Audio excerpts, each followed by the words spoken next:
My house has no security, and we're gonna transform it to the most secure house in Minecraft. We're gonna use redstone, mobs, and even command blocks. So first, let's build the house.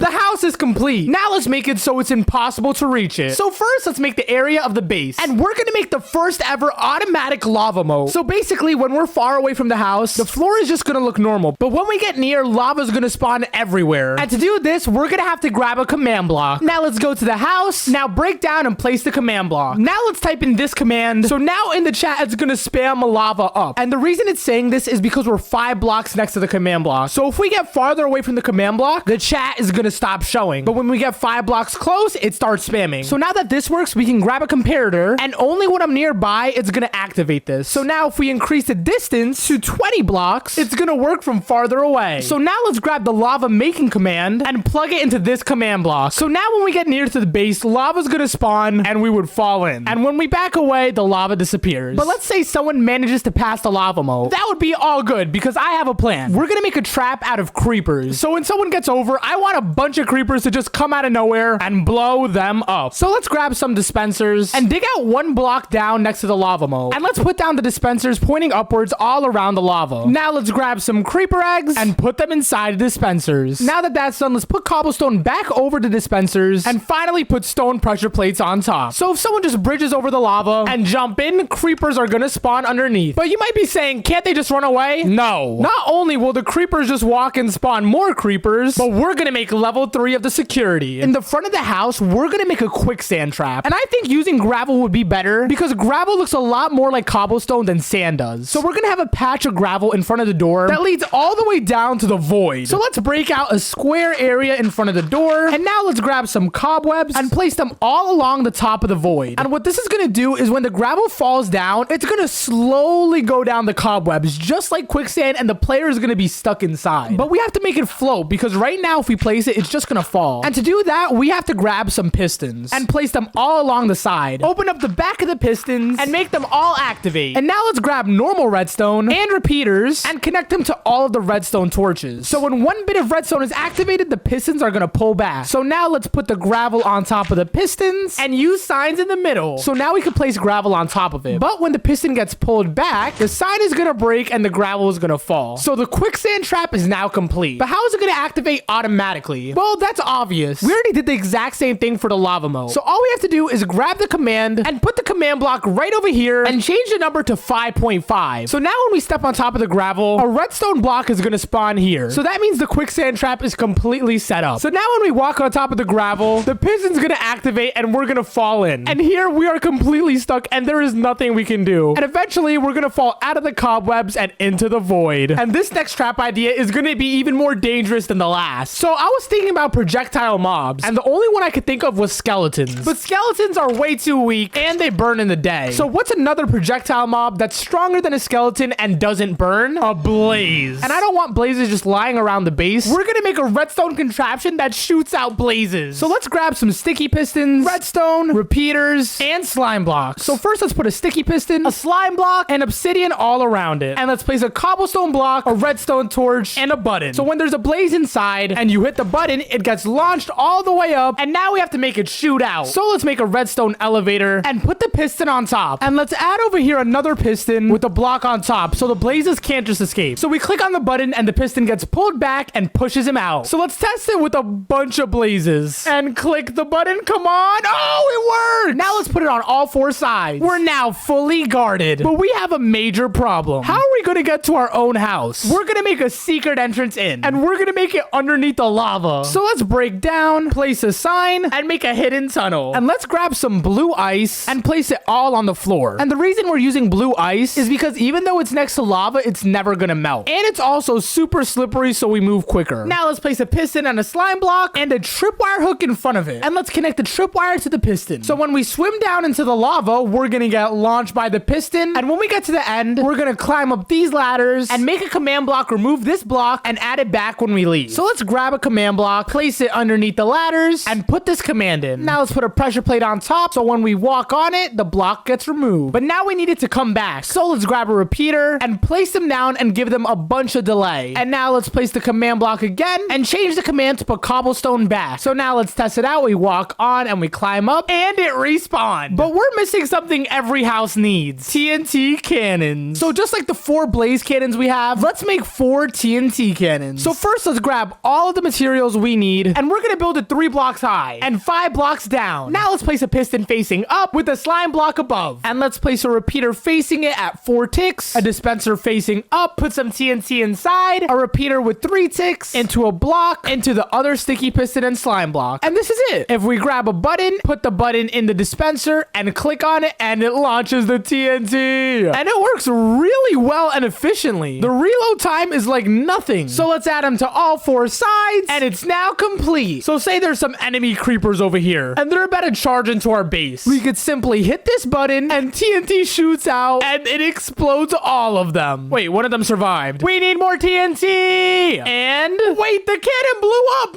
No, you win this time, creeper. But there's nothing more we can add, right? Wrong. One word, anvils. So in the outside area from the lava moat, we're gonna make it so anvils can fall on your head. So let's make the outside area of the lava all out of iron blocks. And let's randomly place down a bunch of iron pressure plates, so they look super camouflaged next to the iron blocks. And let's put a command block underneath the pressure plate with the command /set block 50 blocks high anvil. So if you step on the pressure plate, an anvil is gonna spawn above your head and land on you. And let's do it with all the other pressure plates. So if you had no idea about the pressure plates and you walked on it, you would get destroyed by the blazes and anvils would fall on top of your head. So far we have the gravel protection, the pressure plate protection, the lava moat protection, the anvil protection, and let's add one final layer and we're gonna make it the void. So let's grab the magic axe and clear up the area. And let's make a bridge appear out of nowhere. And all we have to do is build a simple flying machine. So first let's break an area of dirt and make it completely out of obsidian. And this is the starting area for the bridge. So now let's place an observer facing me, a sticky piston, and 2 slime blocks. And do the same thing on this side. And on this side, we're gonna make a landing area for the bridge. Now let's test it out and see if it works, and it does. This is perfect, so it's gonna take you all the way to the other side. But let's make it so the bridge appears out of nowhere. First, let's dig a hole underneath the grass and build the bridge down here. And now type the /clone command and grab the coordinates of the build and put it in a command block. Now test it out, and it works. And let's grab a note block to activate it, and it's off. It works perfectly. Your job is to get inside of that house without dying. That's probably the easiest thing ever. Okay, yo. Oh, you made it on. You made it on. Okay, good. Let's go. This is definitely a minefield. Oh. No. What are you gonna do, Nico? How are you gonna cross that? Oh. Ohms. Wait, how'd you spawn over there? We're through. No. Yes, the gravel trap. Oh my Hi, Nico. God. You're in the quicksand. Any last words? I hate you, Ohms. Sorry, you're gonna fall very slowly into the void. Goodbye. Bye. Wait. Why'd you keep respawning in the front? No, Nico. No. Hey, let's go. You didn't even get to see my cannons. So say you're trying to break into my base. Which I am doing right now. No, you're not, because you're gonna get blown up. What? Wait, I did not consider that. Okay, fine, that didn't work. I have another plan. Let's spawn them in and shoot them towards you, and they all get launched. I'm going back for round 2. No. They got you. Scroll down right now. And if we didn't hit 400,000 subscribers, you still have time to subscribe. So hurry up, subscribe to be an OG.